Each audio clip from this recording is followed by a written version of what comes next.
Good afternoon, everybody. It's so lovely to see all of you. Before we get started, we're going to show a great little video which gives you some time to actually get some dessert and another drink if you need it for this next little bit. Stephen, I can get you a drink if you like. I will just cue the video then. Everyone deserves to live in a community that is safe and supported. For the past 15 years, Edmonton has taken an innovative approach to community safety, one that is rooted in collaboration, prevention, and capacity building. Being a capacity building organization means we don't deliver frontline services ourselves. Instead, we strengthen the people and organizations who do. We bring together nonprofits, community partners, and government, many of whom don't traditionally work side by side, to align efforts, share knowledge, and develop coordinated solutions to complex social challenges. We also provide behind-the-scenes support that makes initiatives work, such as evaluation, coordinating meetings, communications, and functions like finance and human resources support. Together, REACH aligns efforts to create impact that no single organization could achieve alone. REACH's integrated approach to community safety has gained national and international recognition, and we're seen as a model for how prevention and partnership can work together. At any given time, we support more than 30 collaborative initiatives across 8 focus areas, from preventing violence and diverting crisis to advancing anti-racism and strengthening neighborhoods. REACH turns big ideas into coordinated action through initiatives such as the Out of School Time Collaborative, which provides immigrant, refugee, and other vulnerable children access to safe, supportive programming outside of school. We've helped partner organizations deliver summer programs to thousands of children in schools across Edmonton. Another is the Neighborhood Organizing Initiative, which brings together residents, local organizations, and community partners to identify safety priorities and develop community-driven solutions. REACH facilitates support for collaboration, meaningful dialogue, and activation, resulting in neighborhood-led action that strengthens local capacity and builds safer, more connected communities. The best solutions lie in the community, and REACH brings these solutions to life by helping organizations align, share data, and focus resources where they make the greatest impact on community safety and well-being. Learn more at reachedmonton.ca or email us info@reachedmonton.ca.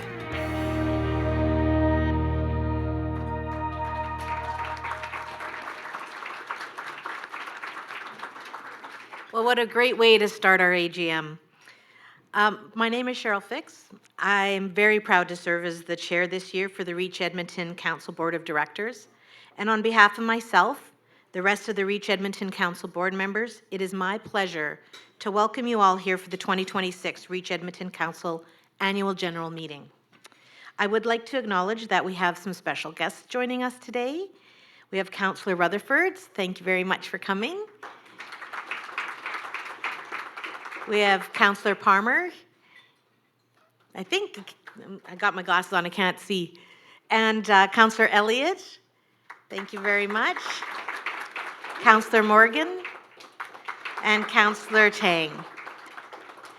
In addition, we have some very special advisors that bring their sage wisdom to the REACH Council when we have our board meetings, so I'm very grateful for that. We have Stacey Galetti and Chelsea Horlick from the City of Edmonton. Deputy Chief McIntyre. We're just initiating him. He's very new to the role, so give us a few more meetings. He won't look so happy.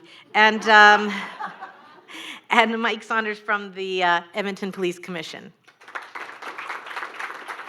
who I did say I would make fun of because he's going to eat and run. So I just want you to point that out when he gets up to leave, if everybody could just applaud him.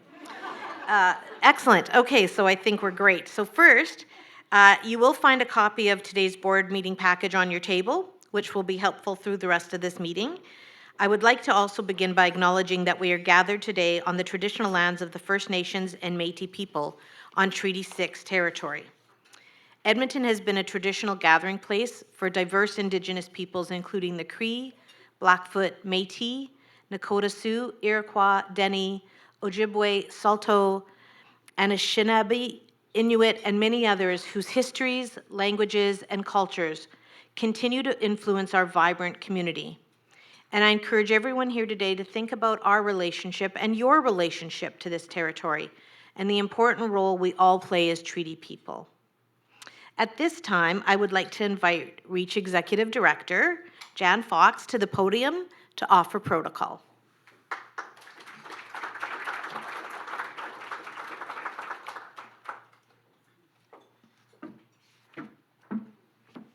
Now, the thing is, we don't want to mix up our notes, right? No, I'm taking mine with me. Oh, nothing like trust between the board director and the executive director. Thank you, Cheryl. So it's my absolute distinct pleasure to present protocol to my dear friend, Irene Morin. Irene, I offer you this tobacco and ask that you pray for those of us present, and especially for those of whom we work with and who are our valued partners. Please ask Creator to watch over those who work hard to make Edmonton a safer and more inclusive community. It's especially meaningful for me to have Irene here today. We've known each other for almost 3 decades. Irene has taught me so much about Indigenous spirituality, and while there is always so much to learn, I will be forever grateful for her teachings that have helped me to work towards allyship. Irene is no stranger to Edmonton. She worked for many years. We often don't remember this when we're introducing her, for the esteemed Senator Chalafu, and I think that's when we first met. She was also instrumental when we were building the Edmonton Institution for Women in staffing that facility. So I've always had a soft spot in my heart for all the help that you gave me during some very difficult times. She is currently the Elder in Residence for the Chamber of Commerce. And Irene, we're most honored to have you here with us today to give us an opening prayer. Thank you so much, Irene. I'm so grateful that you are here today and for giving us the blessing and also the sense of humor that you bring. It's so important in the work we do.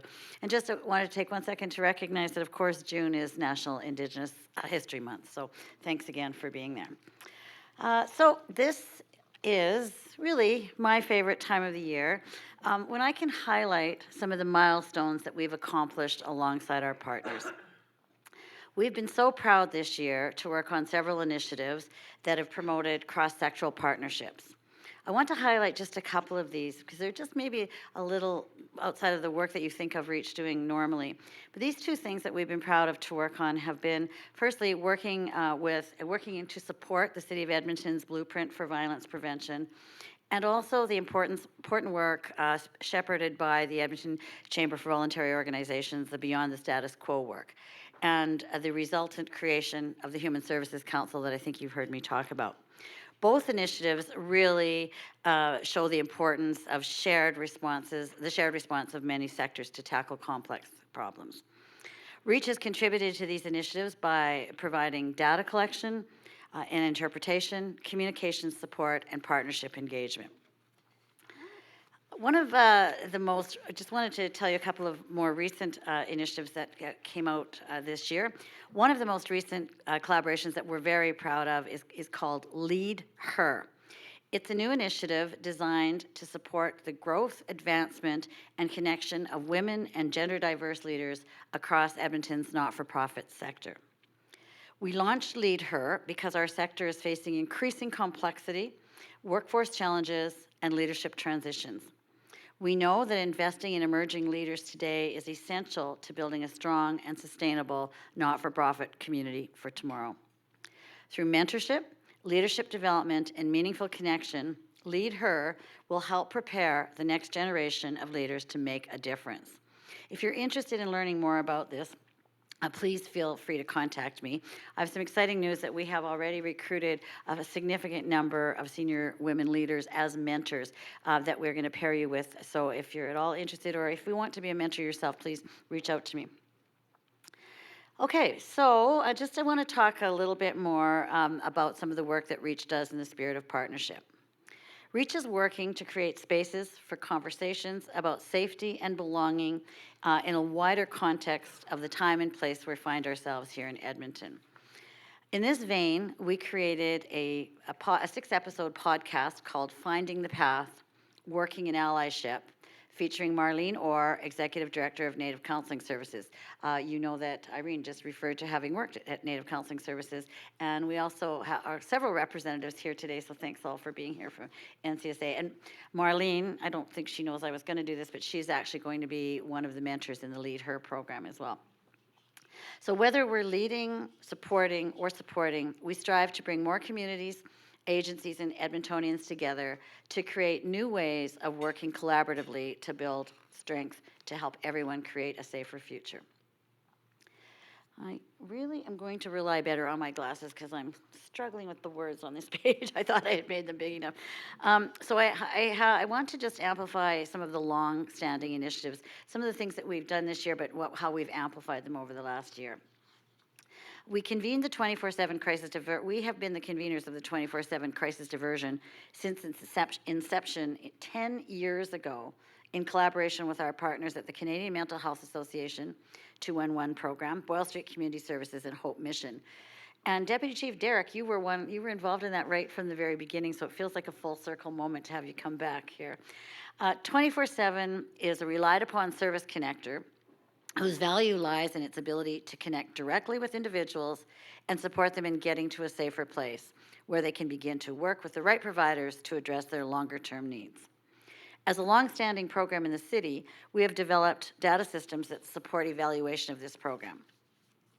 Data and evaluation of the crisis diversion hit huge milestones this year. Firstly, and we're so proud of this, we unveiled a new impact dashboard through a public announcement. We were absolutely blown away by the positive reaction of the dashboard, which is just chock full of data that can help inform decision-making and can help community understand what is happening in their neighborhoods. But this is just the beginning. Stay tuned for more. Our partnership with the amazing PelCares will lead to even greater innovation driven by this data. Also an important takeaway from this is that this is the community's data, and we continue to steward this to ensure that we safeguard it to minimize harm and ensure privacy. Over the summer, we're going to continue to work with the community to learn how this data can work for them and what other information they might need. Secondly, with the 24/7 crisis diversion, we have been working, I think as some of you know, on a 3-year social return on investment analysis. We're excited to share that the program is demonstrating extraordinarily high SORI. I can share today that the program is demonstrating a $40 million value to the system when it comes to improving health and well-being of community members in distress, and it has freed up emergency responders. Our early estimates show that at least $6 is earned for every dollar invested in this program. So I think you'd agree, a pretty successful investment. So switching gears just a little bit, I want to turn to our work in neighborhoods. Research shows that there is great promise in promoting place-based initiatives to enhance community safety and well-being. The Neighborhood Organizing Initiative aims to build capacity within neighborhoods to develop community-driven responses to safety and well-being issues. Over the past number of years, the city has experienced a noticeable rise in tension and uncertainty, particularly around issues of safety. Residents have been more vocal in their concerns and are increasingly relying on the Neighborhood Organizing Initiative for guidance, intervention, and reassurance. The Neighborhood Organizing Initiatives focus on what is strong in the neighborhood rather than what is wrong, allowing individual areas to build upon their unique strengths. For example, the Neighborhood Organizing Initiative team continues to convene the Chinatown Safety Council. In 2025, this included hosting the annual Peace and Friendship Walk, developing a community engagement campaign, and hosting a media mixer with mayoral and Ward O'Damon candidates. Support for the Revita Group has also been available to fund monthly cleanup efforts in the Chinatown area. This initiative continues to grow with intention and strategic direction. In the past year, we have strengthened partnerships with groups including Standing Together Mary Burley Black Angel Society, Lee's Convenience Store, Age Friendly Alliance, Southeast Community League Association, and many other community partners. Currently, this project supports 29 neighborhoods with varying levels of need, with a small team of only 2.5 staff. Next, I just want to highlight our Out of School Time Collaborative. The Out-of-School Time Collaborative aims to improve the resilience of children and youth through quality, widely accessible out-of-school time programming. In 2025, the Summer Access Program, a collaborative partnership with the City of Edmonton's Joint Use Program and 3 local school boards, we brokered 36 local school spaces for 20 community organizations during the summer. Many of our partners told us that once they knew there was a place for the kids to go, they could breathe a sigh of relief. This enabled community groups to provide programming for nearly 2,000 vulnerable children and youth. Joint Use also made possible more than 4,500 hours of programming for a total of over $300,000 in rental cost savings for program providers. Access to school space and joint use support is a major enabler of programming for some groups. At the same time, there continues to be barriers to space access, barriers like cost and administrative issues for those small groups to have to address. Over this last year, the Out-of-School Time program has really struggled financially. We had a reduction through a federal government grant from the Immigration, Refugee and Citizenship Canada, as many groups did. But we have been honored to have the ongoing support of the Butler Family Foundation and the Edmonton Community Foundation to bridge this gap and help us work towards building in the future. We truly believe that OST is a key component of our commitment to primary prevention. Evaluations of this collaborative work, that this work is essential, providing community-led programming for children, and that the provision of high-quality program has actually help families rise out of poverty. When kids have a safe place to go after school, parents can work longer hours and don't have to have jobs that require them to be done when school is done. Parents, knowing that their kiddos have access to high-quality, safe programming spaces that enhance their academic abilities and language acquisition, can now take those full-time jobs and not worry about after-school care. You'll get to hear more about this project when we focus on it in a discussion panel later in the program. Out-of-School Time is not a flashy, big-ticket program with huge budgets. Instead, they are practical investments in creating a future where communities need fewer interventions from government and policymakers. In sharing best practices and skills, these projects teach people how to identify emerging challenges and work with the people affected to creatively implement the specific community-led solutions that are being identified. Because as we say at REACH, the best solutions lie within the community. We at REACH recognize that addressing community safety and well-being requires a comprehensive approach and one that involves multiple partners. Just look around the room, we're so blessed with so many wonderful partners. But we also recognize the importance of focus. To this end, you will see our focus on youth-related prevention programs, also including programs like RAP-ED and the Empire Fighting Chance program we highlighted last year, the non-contact boxing. Both initiatives support vulnerable youth through collaborative initiatives. Both initiatives are aimed at violence reduction, gang interruption, and are based on data-driven results. RAP-ED is a long-standing gang prevention program with proven results, and Empire Fighting Chance is a program that saw quick growth through creative problem solving and adaptive leadership on the part of our partners. Both are low-barrier programs with proven impact. These collaborative approaches are central to the work we do. We want to empower each Edmontonian to participate in a city that is better for all of us. All of this work, of course, cannot be done alone. I continue to be humbled and thankful for the passion that each of the REACH team brings to this workplace every day. To my team, I don't tell you this often enough, but I'm often approached by partners saying, wow, what's your secret? REACH has the best staff. Can we just give them a big hand?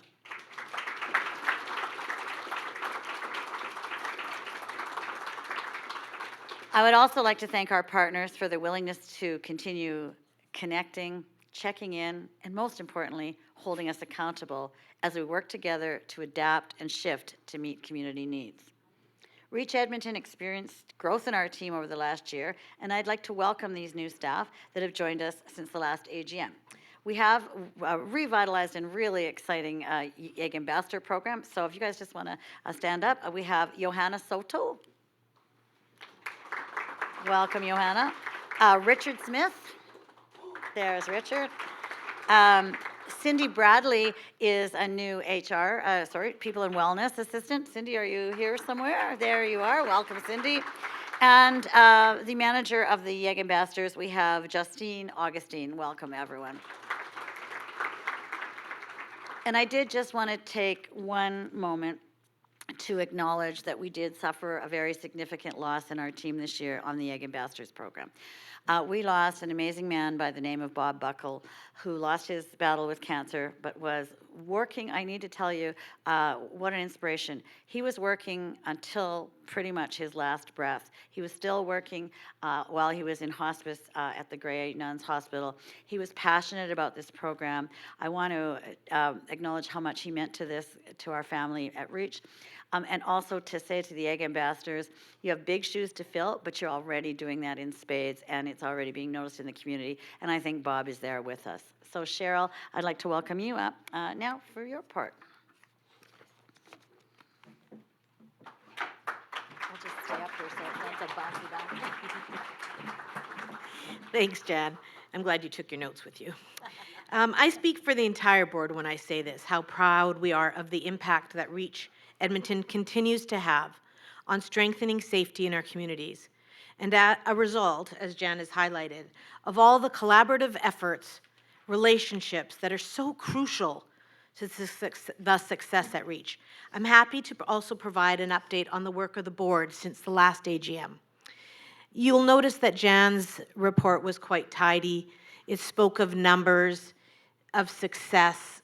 My report's not that. My report really starts with how proud I am. I'm a mother. I work with vulnerable population.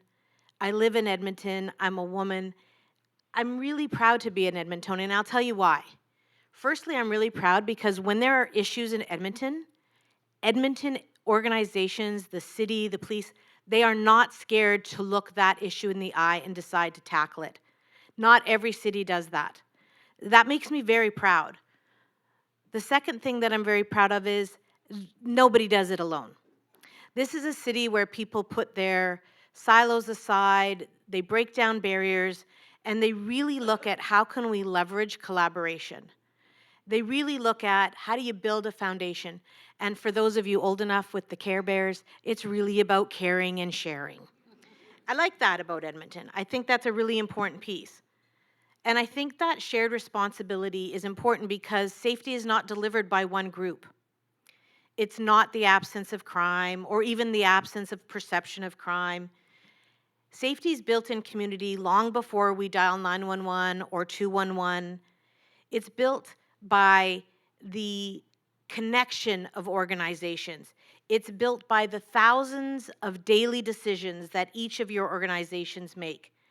And none of us are separate from the solution. And I think that's also why I'm proud to be an Edmontonian, because we feel like we are part of the solution. And when I have been part of the board of Reach and now as the chair, I can tell you it reminds me that safety does belong to all of us. The board is an interesting thing. The board is very diverse on purpose. And diversity means you have to have an excellent board chair to manage the discussions. I'm just kidding. You have to have excellent board directors. You have to have people who are courageous and willing to ask hard questions and tackle hard topics. And certainly in the last year, the landscape of safety and well-being has changed and challenged us all. And I bring up well-being because if we don't focus on well-being, there is no foundation in the organizations that exist to tackle safety if we're not tackling the fact that the people who reach out to vulnerable, to those who are affected, those who are dangerous, are impacted by vicarious trauma. And we need to take care of them as well. And once we do that and we can focus on safety, we know that as a group, we have a chance. I can tell you that we have SAGE advisors for Reach, the ED and the staff who take some of the most challenging things, and I really mean collaboration can be a real challenge. Sometimes you're collaborating with people you don't even like, let alone people that agree with you. And that's where it gets interesting. And that's where Reach excels.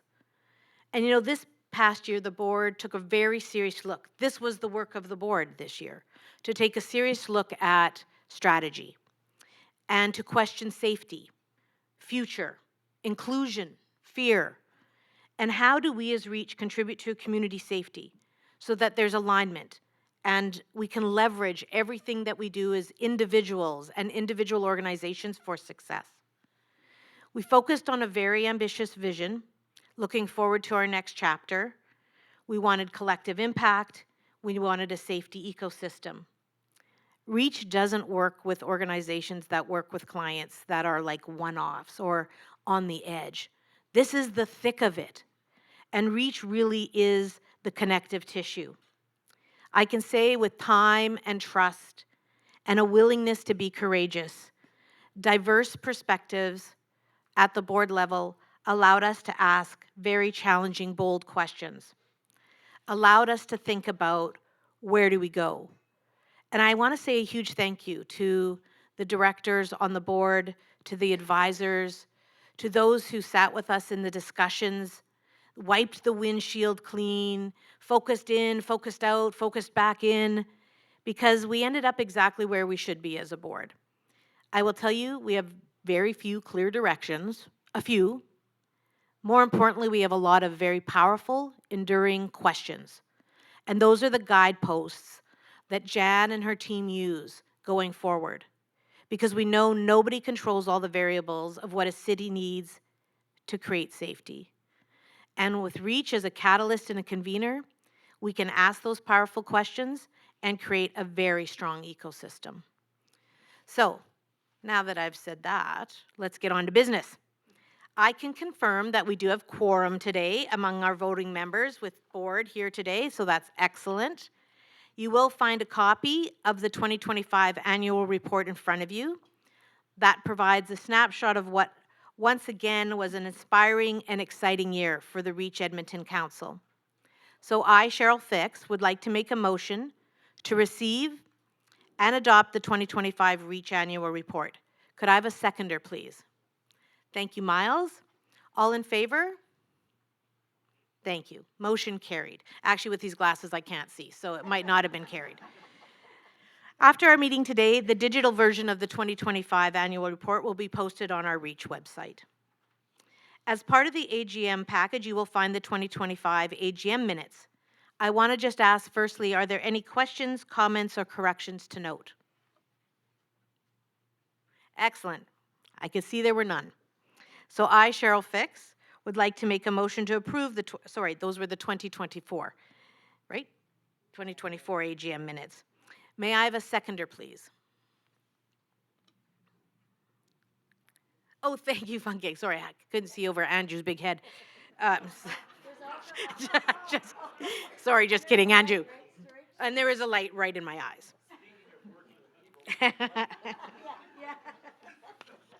All in favor? Excellent. I thought it is carried. Appreciate that, everybody, and Andrew for letting me make that joke at your expense. I would now like to invite our REACH Board Treasurer, John Stelter, to present the 2025 financial report.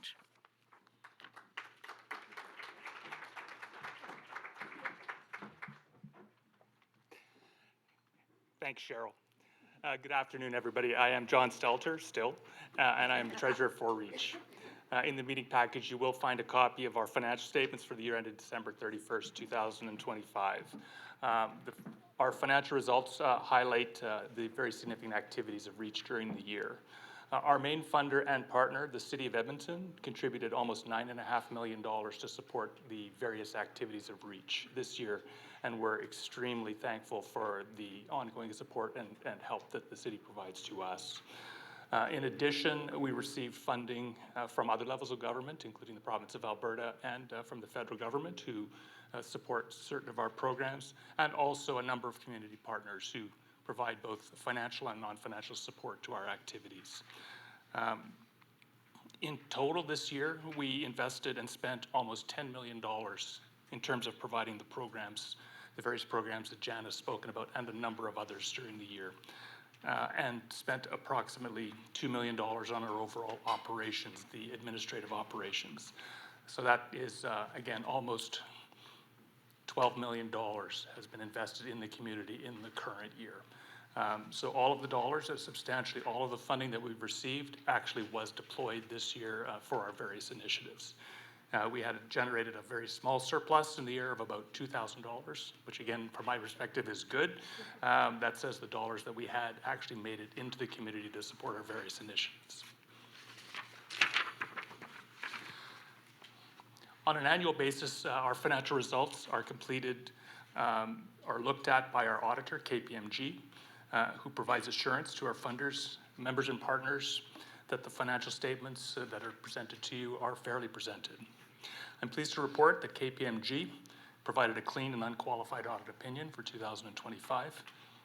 And so again, an excellent result from our perspective.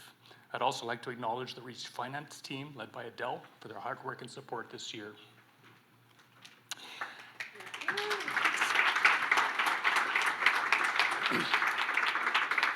And I want to the financial business. Approval of the financial statements. I, John Stelter, now move to approve the December 31st, 2025 audited financial statements. May I have a seconder, please? Thanks, Miles. Second. All in favor? Motion carried. And now for the selection of auditors for December 31st, 2026. The Board of Directors has recommended that Reach Edmonton Council appoint KPMG LLP as auditor for 2026. So I, John Stelter, now move that the Board of Directors approve KPMG LLP as auditors for the year ended December 31st, 2026. Can I have a motion, a seconder, please? Thanks, Funky. All in favor? Carried. That's all for the financial business. I'll pass it over to Jan. Thanks, everybody.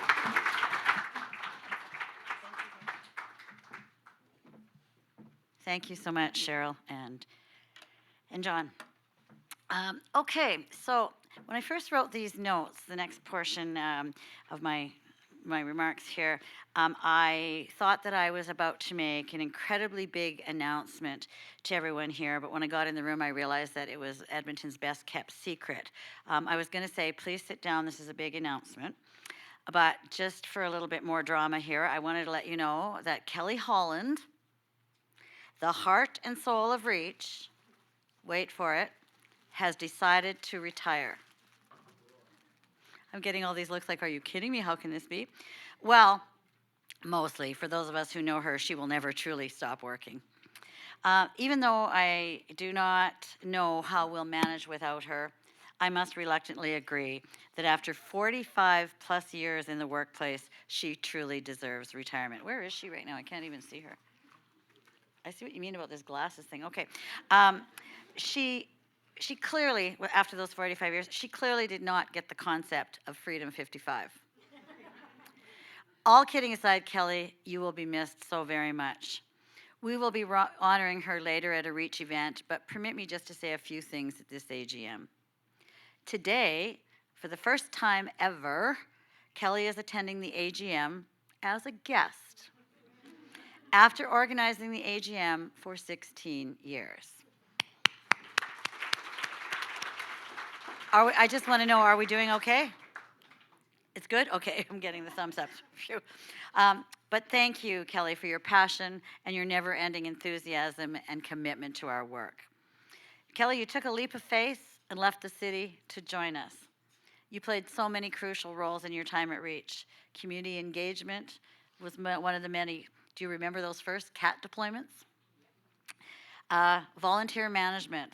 Kelly was mum to all. There's some people in this room here who are volunteers, and there's even one who I know was a volunteer, became a Reach staff member, and now is on the Reach leadership team. That would be Lisa. So we know that her program works. You have always been amazing at amplifying the work of our partners. Your work through Resource Connect has been just so well recognized. You have organized every Reach event. You have made connections to the neighborhood organizing initiatives and to newcomers. The list goes on, but we will be celebrating you properly in the coming weeks. You are my rock, Kelly, right from the beginning. You taught me what it meant to truly commit to community safety and well-being. I wonder, now that you have retired, if people will recognize that I, Jan, also work at Reach. I know that's a bit of an inside joke, but when I say work at Reach, so many people say, oh, so you work with Kelly?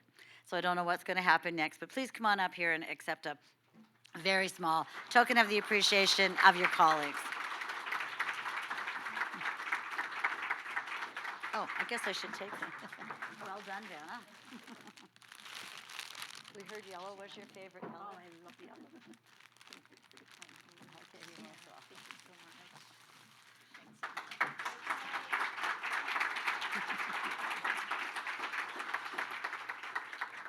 much. Okay, in the spirit of recognition, I'd like to take this time to thank those individuals that make up the REACH board for all of their time and contributions. We've been blessed this last few years, these last 6 years plus, with the most amazing, amazing group of board members. This is the part of the AGM that I really dislike the most. While I love celebrating the accomplishments of our partners, I dislike saying goodbye to some. REACH continues to be so grateful for the dedication of our board members who are champions, ambassadors, and cheerleaders for us. As a small token of appreciation, each departing board member who has fulfilled the full term will receive the coveted REACH pyramid. Andrew and Levi, I know you've been waiting for this, and I know you can't wait to take it home and show your kids. So let's start with Andrew. How is it possible that you've done 6 years? It went by so fast. How lucky were we to have someone of your stature on the board? I remember when Sarah Hamilton said, you need Andrew Leach on your board. Was she ever right? Andrew, you brought great pragmatism to us. Your political acumen is unmatched. Thank you for always thinking about how policies might impact REACH. Thank you for always advocating for us. Thank you especially for connecting us to the U of A in very, very meaningful ways. Thank you for getting us to amplify our work. I will always remember when you said, and I still use this, when I'm at a cocktail party, how am I supposed to explain REACH? And you helped us to understand that we needed to tell our story in a better way. How will I explain to another question you asked me, how will I explain to my cycling group what goes on in the River Valley? These are the kinds of questions that we talk about and that Cheryl alluded to earlier. Thank you so much also for supporting me. Do you remember the call from the chief of police? That's a story we won't share right now, but Andrew was there for me in a big way. Most of all, thanks for your great sense of humor. We will really miss you, and I don't think you have a big head like Cheryl said.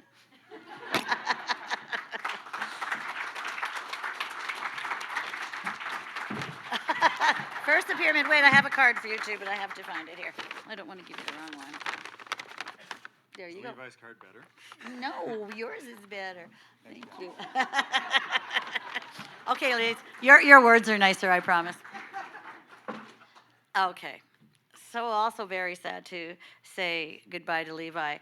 It's hard, again, to imagine that 6 years have passed. So many great memories of working with you, Levi. Do you remember the generative discussion at Fort Edmonton Park? What a trooper you were when we had to do that. You had to lead that, and you had to have your back to us, and it was a really interesting experience. Thank you for that. You even stayed on the board when you went to Iceland with your family. I can remember probably in this room or one of the rooms in here during a retreat, people were carrying him around on a laptop computer. So he was there for all of it. Thanks for helping us navigate provincial systems, not always easy. Thanks so much for your advocacy. I know that you gave so much of yourself to our board, despite lots of challenging things going on in your own life and changes in your work. So we just are so grateful for you, Levi. And please don't be a stranger. We hope that we'll spend some more time with you, even though you're not on the board. Come on up.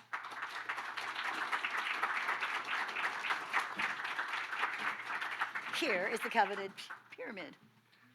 Thank you. Take good care. Okay. So now just give us a quick second. We're going to transition. Can I get the panel members to come on up here for the out-of-school time panel? Sophia, do you want to guide your team up here? We're going to move on to that portion where we're going to highlight one of our programs with a panel of people who work with our young people. The out of school, I'll start talking while we get you settled up here. The out of school time collaborative is, as I said earlier, a partnership of community groups, community leaders, service delivery agencies, and local institutions that have been working together since 2008. I can't even believe that. The OST collaborative began in response to concerns raised by immigrant and refugee families and community groups regarding the increased need for specific supports and programs for their children and youth when they were not in school. The OST has evolved and expanded its focus to include all school time, to include out-of-school time programs and supports for immigrant and refugee children and youth, as well as other children and youth experiencing social vulnerability. So I'm very pleased to introduce a few folks who have joined us today for a panel discussion on how OST has impacted their community and their lives. We're not in the proper order of how we go here, so just raise your hand so everybody knows who you are. First, we have Kandar. Thank you so much, Stacey. First, we have Kandar Jama. Thank you, Kandar. Reem Razouk. Hi, Reem. Thank you. Ian Amundsen. And Ruth Moki Ingala. Hi. Thank you so much. Kandar is the executive director of the Horn Youth Services Foundation, called KULAN. Reem is the executive director of Riverbend Rocks, longtime partner, reaching out to communities and kids. Director of Riverbend Rocks, reaching out to community and kids society.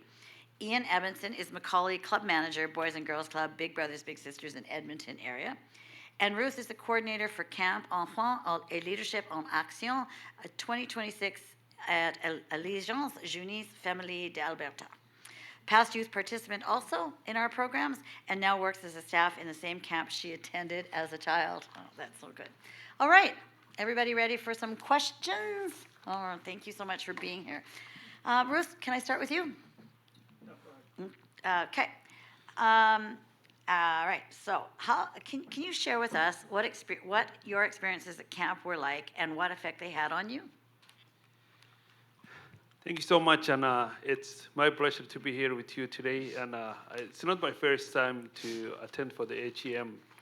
And when I answer that question, it takes me so many memories, and going back to the community, the young people. And when we started, I was talking to Sophia this morning when I came here, and we were just discussing. I said that, can you imagine? It's been like almost 6 years right now, when we have a small office in downtown, and we met, and I was only by myself, and a lot of volunteers from the community. But the organization grows. We are 9 people right now. We take over from the unit that we rented for a small office, and we help a lot of community. And when the impact that the OST makes, it's not only for the children. It's beyond that. When I say beyond that, it helps also the families, the parents. We always think about the community. When we started as a volunteers, we didn't have a space at that time. City of Edmonton offered us a free location on the West End that we used to run through voluntary recruitment from the community who shows up. So Saturdays and Sundays to help for the children to access tutoring programs, after school programs. Because what we feel when we started, we went through and sit down with the parents and so many children at that time where they were suffering. And when we spoke to the parents, we said that, why all these young people are running away from schools? Why are they dropping schools? Why the number of our young people is always killing on the streets and hanging around with the bad people? So when we sit down, we create a case study, and we said that, how can we help them? We didn't start something that we coming from our mind, but it comes from deep parents and the young people saying that, yes, this is what we need. Looking back, the other side also, it's something that some of the low-income families could not able to afford to send their children to access touring programs, free touring programs, and free after-school programs. And that's where we came and collaborate with the Reach Edmonton. It gives us the opportunity that we always take one of the schools. It's been 6 years that we access to one of the public schools in Edmonton that we run the summer camp program. So it did not only help for the children, but it helped also the families. It helps that. So the young people that who started to do volunteering with us are now the program coordinators of the organization. They help the other young people. And it did not even impact the children. It impacted also, empowered the parents. We created a room that when the parents, instead of waiting in their cars to come together and share experience, share memories, share saying that this is what I do. When you have this problem, this is where I go. This is the services that are available for you. And this is the activities that you can do it for your children. We teach them how to navigate for the school zone systems. Who do they contact? Sometimes we are straight people that who, you know, when the school calls, they don't even call sometimes parents, they call us because of the language barrier. So it's not only for the children, it's not only for the parents, it's the safety of our community, it's the safety of the children, the safety of the parents, and also for the future of the community and the children. Thank you so very much. Kedar, can you describe what the impact of OST has been on your programming? What does this project bring to the community? This project, as I mentioned, it brings to the community for sustainable life. When I'm saying sustainable life, is children feel that they have a place that they can go. Because as a background Muslim, and I'm a Baran, for Saturdays, Sundays, we usually think about our children to go to learn the Quran. But the children, when we find out that they will not able to learn Quran while they're thinking about the homework, because they don't have anybody at home that who can help them to understand for the math, science, English, and all the homework that they are struggling with. So we created that system that the children can come, learn the Quran, switch that group, access to the tutoring programs for free, and then they don't even think about saying that, okay, we speak with the parents, they say that I take them every single day to the masjid, to the Quranic place, but it takes years and years and years and years to learn the Quran. And we said that why? And also they suffer, they not even understanding and having a problem with the tutoring programs, the math, the science, the English, and all that. So we said that, okay, how do we support them? And these things make more clear that so many young people access, so many children access for the tutoring programs for free and the summer camp free. And it's a positive impact. We see the number of young people that access to our programs was very because when we are on the west side, the only people on the west side were access to the tutoring program. But right now we're downtown, people from everywhere coming, and they access to the OST program, and the number increased. The parents is also access to services that they can able to navigate and understand more how they can help for their children. Thank you so much. I'm going to turn to you now, Ruth, if you would mind. Can you share with us what your experiences were like at camp and what effects they've had on you? Hello? Perfect. Yeah, it's working perfectly. I'd say that my experience at Call It Up has been really, really good. I started going with the first group of camp in 2016 when the camp started, so I was among the first few campers ever, and it was really nice. I'd say that a few years before that, like in grades 4 and 3, I just stayed home during the summer and just played outside. But it was really nice to be able to be in like a more organized, more scheduled environment, in the sense of like the activities, I knew what activities I was doing from day to day, and also being able to see my friends every day. I mean, for me, because my siblings are much older than I am, it would suck during the summer because I'd just be by myself at home, or I'd just go play in the park, but I'd always be alone, and it'd be hard to like schedule with my friends who live on the west side or my friends that live over here or wherever.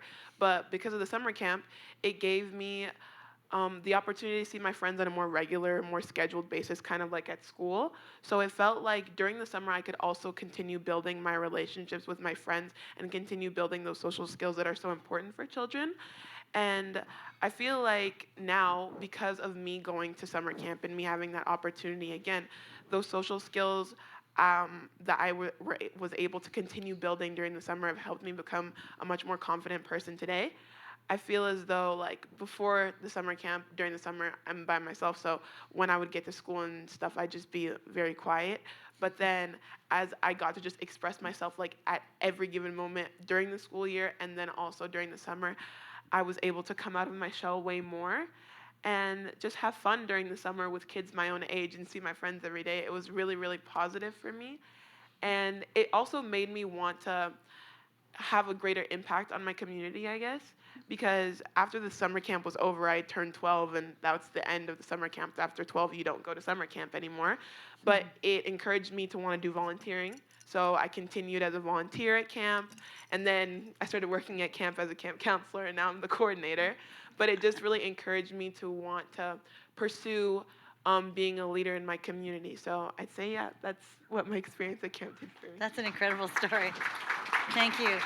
Thanks for sharing that. Reem, we'll turn to you next. Can you please share with us a time when the Out of School Time Collaborative came through to help you solve a problem or bridge a gap, or that otherwise would have been a challenging barrier? Hello, everyone. Is that good? Yeah. Okay. Thank you for having me, for having Riverbend Rocks, reaching out to community and good society. Of course, we have a history of receiving funds from OST, and we really appreciate the OST team for always being with us, trying to understand our barriers, challenges, how they can help us, not only financially, but also with resources. How can we leverage resources? Because Riverbend Rocks is a nonprofit organization that provides a wraparound support to low-income families. We are located in Brander Gardens, Riverbend. It is usually known as a wealthy community, but there is a neighborhood where Savita Affordable Housing is located there, and this is why Riverbend Rocks was established in the first place, because there was not enough free of cost programs that are provided to children, to youth, and to adults in the families.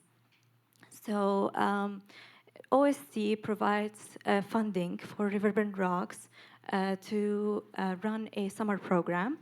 Our summer camp usually receives also CSJ, Canada Summer Jobs, and unfortunately in 2024 we didn't receive CSJ at all, and we usually rely completely on the summer staff that we hire through that funding, Canada Summer Jobs. So OST team was working with us, understanding what we have throughout the process, whether we got CSJ or not, and what they can do if not. So when we did let them know. So I really thank Brandy and Sophia a lot, and all OST team and the board members. So we did let them know that we didn't receive it, and because in the beginning, when we receive OST funding, there are categories that, like, our funding is allocated in different categories. So if we followed that allocation, we would barely use 50% of the OST funding. Because we have some of that funding, or some part of it, that is allocated for top-ups of our summer staff that we could not even hire. So working with Sophia and Brandy, we were able to reallocate completely our funding or our budget for OST, and that helped us a lot because our kids were able to receive services and also to go on field trips that they never had the chance to go to. And they were a little expensive, so we don't usually allocate them in our funding or in our budget. And in 2024, we really had a very successful summer. So thank you so much for OST, not only for allowing us to reallocate, but also allowing us to have our volunteers and practicum students participating in the OST conference for the summer camp, summer programs, which really helped us a lot in the training and the orientation of our volunteers and practicum students. I just want to add also that in this year, in 2026, end of 2025, we also were introduced to a new partner, Action for Healthy Communities, through OST as well. So I really appreciate the gatherings that we have that always leverage resources and allow us to learn what others are doing. So we also are going to discuss something soon with Ian and trying to see what their organization is also providing this summer. So it's always an ongoing support. There's a history of support. So it's so hard to remember one problem, but I think this funding issue in 2024 and ongoing support is always something we remember. And we know that OST is there for us. We don't do it alone. They always connect us with resources, and they always try to check on how to fix problems and how to make it easier because it's beyond financial. Thank you. Thank you so much. So Ian, the community of practice that emerges from this network of community groups is often described as incredibly valuable. Can you speak about what you gain from this community of practice? What would be lost if it wasn't there? You bet. Put on the adult brain right now. Okay, I'm used to talking to a room of kids. So I'm closing my eyes, pretending you're a room of kids. That's what I was telling Brandy before I came up on stage. So the OST gathering, like the collaboration that exists, if I was to think about it, we all come to the gathering with a different expertise or different lens. We all, there's, recently I was asking Brandy, how many are there? There's, I think around almost 200 different names we could put on a piece of paper, and so there's 200 different lenses that we might be looking through, and so everyone comes with a wealth of knowledge at a table, and so it's not we're trying to necessarily figure things out on our own, we're trying to figure them out together, and then the opportunity for that collaboration as we work with one another. Salome and I walked in together from the parking lot and sharing on having to pay for parking and how to do it and everything. Well, we shared in that little experience. Her and I have shared lots of experiences this last year as we've shared programming, not just this year, but for longer than I've worked with BGC Biggs, and I think maybe even longer than Salome's even been there. BGC Biggs and Africa Center have been partners and have co-developed programming together. We lead summer programming together every year. This last year, we've done the no-contact boxing through Empire Fighting Chance. We've had some amazing STEM programming pop up outside of what would be typical days that BGC Biggs would be running programming. So the things that would have come up wouldn't have happened if it wasn't part of that collaboration. Other things that would that the gathering also brings together is the wealth of information that we all come together with. So, when I think about when I first started in the gathering, I was I am still very young. So, as I say, when I was first starting out, maybe a year ago, 10 years ago, what I didn't have that wealth of knowledge. I was that learner that was going to the trainings in June and learning about how to run summer programming. And now this year, when we go on June 25th, and all of you might sign up, you can come and watch me speak because now I'm the teacher. And so the mentoring role has shifted, and so I've benefited individually. And then I think also just about all the different challenges that exist You know, it was a colleague at a gathering that told me about IRCC funding before the manager of our case file told me about our IRCC funding. So we know when issues are happening, and we can gather around those challenges and those problems as they come up. A real life example to share about in just this last year, in just the meeting, all of us, you know, there's some camaraderie and misery, and when we say transportation costs are just too much, we can't afford them, and so it's like, well, what do we do? And so we started having an open discussion of how we solve some of these problems, and using the weight and the gravity of all of us together as a gathering, we're able to have a little bit more of a strength going to a bargaining table with a transportation company and saying, hey, I know I'm one agency, but we're actually 200 and some, what kind of deal can you get? And we got a really good deal for this upcoming summer. So that's really been exciting to talk about. Sorry, what was I've been rambling. The last part of your question was? No, I think you got it, just like how the collaborative helps you solve some of those issues. And what would happen if it didn't exist? Yeah. Well, I don't know. Well, it would not just be a loss of a gathering or a group of people, I think. It would actually be, I think, a loss of knowledge amongst a group of people who collaborate, be a loss of friendships, I think, that have taken years to develop. It'd be a loss of like individual power that we have in how to solve individual problems that we navigate in little nuances, but then we can take out of our silos and share with everybody else. I think it's more important right now in the context of our society with so many things that are challenging. The power of collaboration is actually really what's going to be more important for us to get through some of those complex issues, and so more reason for us to have this ability to collaborate. I'm really conscious of time, so I really want to thank each of the panel members for the unique perspective that you bring. It's so exciting, Ruth, to see someone who was a camper and is now leading camp. So that's, to me, a true sense of generational success. So thank you so much for doing that. And to each of you, Kedar, for the work that we've been working on this together for many, many years. And we're always so proud of Brander Garden Rocks. And of course, Ian, you and I go way back. We've done so many things together. So it's really exciting to hear of this work. I really thank you for that. I wanted to say a couple of things just before we close it off. One is I want to be really clear and grateful for the funding that we receive. And so REACH, it's kind of flow through dollars. REACH provides the support through, as you mentioned, Brandy and Sophia. But we're also very grateful to the City of Edmonton, the United Way, and the Butler Foundation that allow us to provide some extra dollars. So I want a big thanks to those sponsors. And lastly, Sophia wanted me to remind everybody, it was referenced a little bit, but to the 2026 Out of School Time Conference, which is a really big event for us, happens June 25th. Anybody's interested or wants to know more about it, please don't hesitate to contact Sophia. And again, thank you so very much. Before you leave, we have just a small token of appreciation for you. I'm not sure what I broke there. I don't think it was your cane. You've got it. We're good. Okay. So. Evangelist, fine. Thank you, Ruth.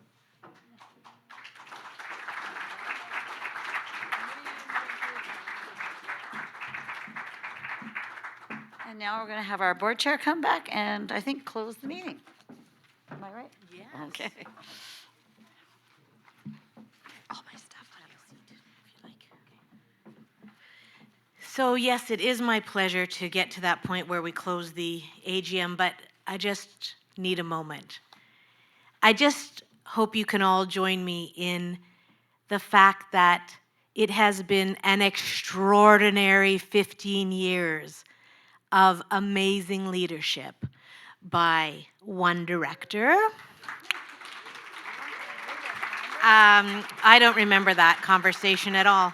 I just want to say a huge thank you on behalf of the board and others for not only your commitment to leadership and collaboration, but your believing in people individually and in organizations, for setting the tone.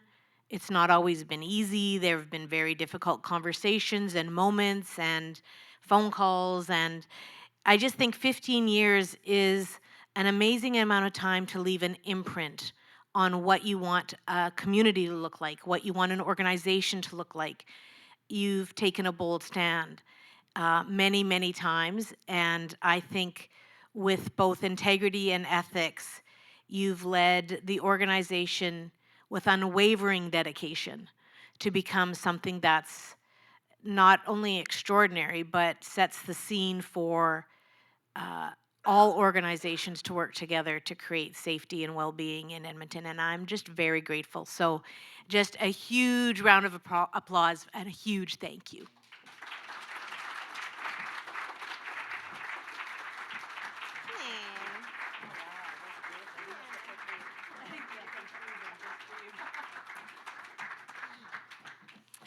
All right. On that note, this is now the final part. So thank you, everyone. I would now like to officially adjourn the Reach Edmonton Council 2026 Annual General Meeting. A reminder to the current board members who are here that we'll be meeting briefly in the boardroom away from this space to confirm our committees and executives for the upcoming year. And we'll gather by the door and someone will just lead us across like sheep across to the room right directly across from us. Everyone else, please feel free to stay and catch up and connect.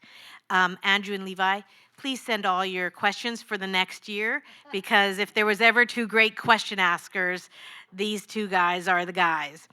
And thank you, just a huge thank you to the rest of you for joining us today, and please take care.